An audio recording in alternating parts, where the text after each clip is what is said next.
Good morning all of you, how are you, कैसे हो आप सभी। कल तक हमने जो है ये पढ़ लिया था कि पेरिडेशन ऑफ हिस्ट्री हम पढ़ रहे थे, उसका हमने तीसरा पैराग्राफ कंप्लीट कर लिया था और चौथे पैराग्राफ की कुछ लाइंस हमने पढ़ ली थी जिसमें लिखा था it has been argue by many historian that it is not correct to periodize the Indian history on the basis of religion of the rulers. The problem with the periodization of Indian history by James Mill was that he divided the Indian society in 3 stages. मतलब कि कई इतिहासकारों के द्वारा ये तर्क दिया गया है कि शासकों को धर्म के आधार पर भारतीय इतिहास को अवधि करना सही नहीं है। जेम्स मिल के द्वारा भारतीय इतिहास की अवधि के साथ समस्या ये भी है कि उन्होंने भारतीय समाज को 3 चरणों में बांटा है। इसके आगे हम पढ़ेंगे however this suggested that no other major change took place in the history of India other than the religious ones. However यानी कि हालांकि, दिस सजेस्ट का मतलब होता है सुझाव, हालांकि ये सुझाव, that no other major change took place in the history of India other than the religious ones, यानी कि हालांकि ये सुझाव दिया गया कि धार्मिक लोगों के अलावा भारत के इतिहास में कोई अन्य बदलाव नहीं हुआ। मतलब कि ये सजेशन दिया गया कि धार्मिक लोगों के अलावा भारत के इतिहास में कोई बदलाव नहीं हुआ है।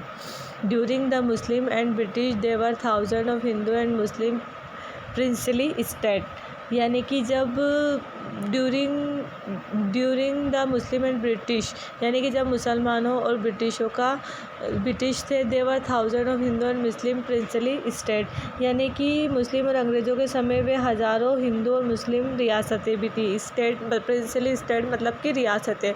तो जब ब्रिटिश और मुस्लिमों का राज्य था तो उस समय हिंदू रियासतें भी बहुत ज़्यादा थी। इनफैक्ट थ्रू दिस पेरिडेशन ही tried to divide the people with their own specified identify which was no correct. In fact यानी कि इस अवधि के माध्यम से, इनफैक्ट थ्रू दिस पेरिडेशन यानी कि इनफैक्ट यानी कि इस अवधि के माध्यम से ही ट्राइड उन्होंने कोशिश की है टू डिवाइड द पीपल लोगों को बांटने की, विद देयर ओवन स्पेसिफिक यानी कि इस प्रकार मतलब कि विशिष्ट पहचान के साथ विभाजित करने की कोशिश की है उन्होंने। मतलब कि एक विशेष वर्ग को विभाजित करने की कोशिश की है जो कि वाज नो करेक्ट, यानी कि जो सही नहीं है। उन्होंने जो है इस अवधि के माध्यम से उन्होंने लोगों को अपने एक विशिष्ट पहचान के साथ, जैसे हिंदू, मुस्लिम, ब्रिटिश, इसके साथ उन्होंने जो एक विशेष पहचान दिलानी चाहिए जो कि सही नहीं है।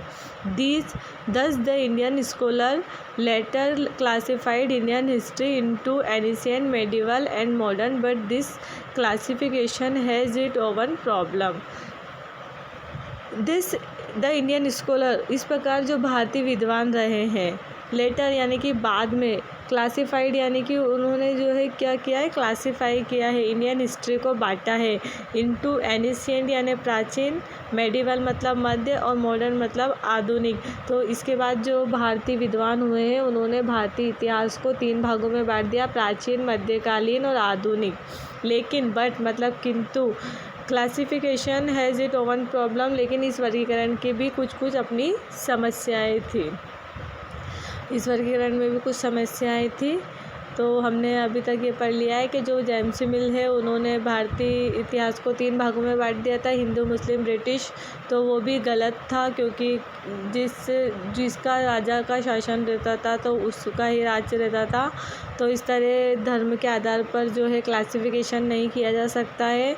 तो फिर इसको जो है जो भारतीय जो स्कॉलर्स विद्वान रहे हैं उन्होंने मेडिवल, मॉडर्न और एनिशिएंट में बांटा। तो इसमें भी कुछ समस्याएं हैं जिसके बारे में हम कल पढ़ेंगे कि इसमें आगे क्या समस्याएं आए हैं।